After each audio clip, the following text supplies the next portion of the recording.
The moon hung high in the sky, casting an eerie glow over the dense forest.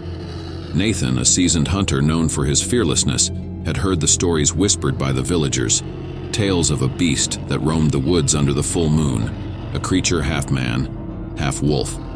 Scoffing at their superstitions, he ventured into the forest, determined to prove them wrong.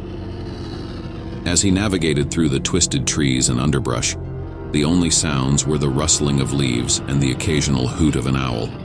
The deeper he went, the more oppressive the air became, as if the forest itself was alive and watching. Nathan's senses were on high alert, every rustle and snap of a twig sending a jolt of adrenaline through him. Hours passed and the forest seemed to grow darker, the moonlight barely penetrating the thick canopy above. Nathan's instincts told him he was being watched. He gripped his rifle tighter, his eyes scanning the shadows for any sign of movement. Suddenly, a chilling howl pierced the silence, echoing through the trees and sending a chill down his spine. His heart pounded in his chest as he turned toward the sound. There, standing on a rocky outcrop, was the creature of nightmares. The beast was massive, its muscular frame covered in matted fur, its eyes glowing a menacing red. Nathan froze, his breath caught in his throat as he met the creature's gaze.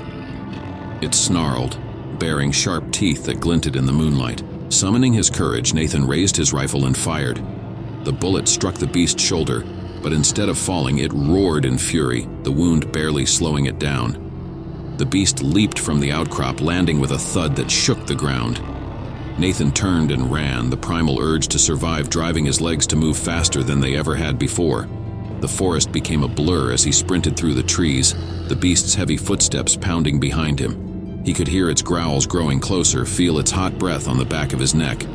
Desperation fueled his flight, but no matter how fast he ran, the beast was gaining on him. He burst into a small clearing, the moonlight illuminating a dilapidated cabin. With no other options, he dashed inside, slamming the door behind him. He quickly barricaded it with a heavy wooden beam, his hands trembling with fear. The cabin was small and dark, filled with old, decaying furniture and the stench of rot. Nathan barely had time to catch his breath before the door shuddered under the force of the beast's blows.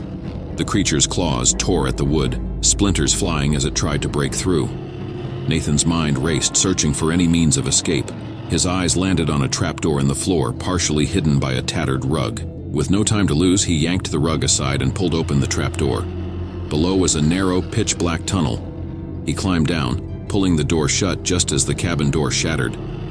The beast's enraged snarls filled the air as it tore through the room above.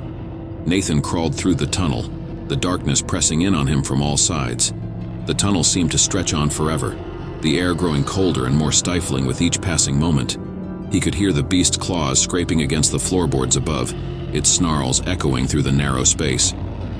Panic threatened to overwhelm him, but he forced himself to keep moving, driven by the need to survive. Finally, the tunnel opened into a small underground chamber. Nathan collapsed against the wall, his body trembling with exhaustion and fear. The chamber was damp and cold, the walls covered in strange ancient symbols. He had no idea where he was, or if the tunnel even had an exit. A low growl echoed through the chamber and Nathan's blood ran cold.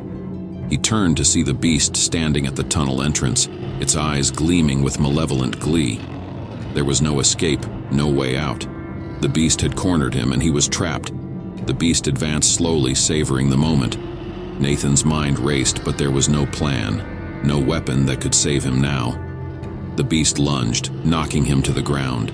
As the creature's jaws closed in, Nathan's vision blurred with fear. He struggled weakly, but the beast's grip was unrelenting. Just as he thought it was the end, the beast paused, its eyes locking onto Nathan's. There was an eerie intelligence in those eyes, a recognition that sent chills down Nathan's spine. The beast leaned in close, its hot breath washing over Nathan's face. Then, in a voice that was both human and monstrous, it whispered, "Run. Tell them I am coming." Nathan's heart nearly stopped. The beast released him and vanished into the darkness of the tunnel. Trembling, he climbed back up to the cabin, his mind reeling. He stumbled out into the clearing, the first light of dawn breaking the horizon. As he made his way back to the village, the words echoed in his mind, "I am coming." He knew that this was not the end, but the beginning of a terror that would haunt him and the villagers forever.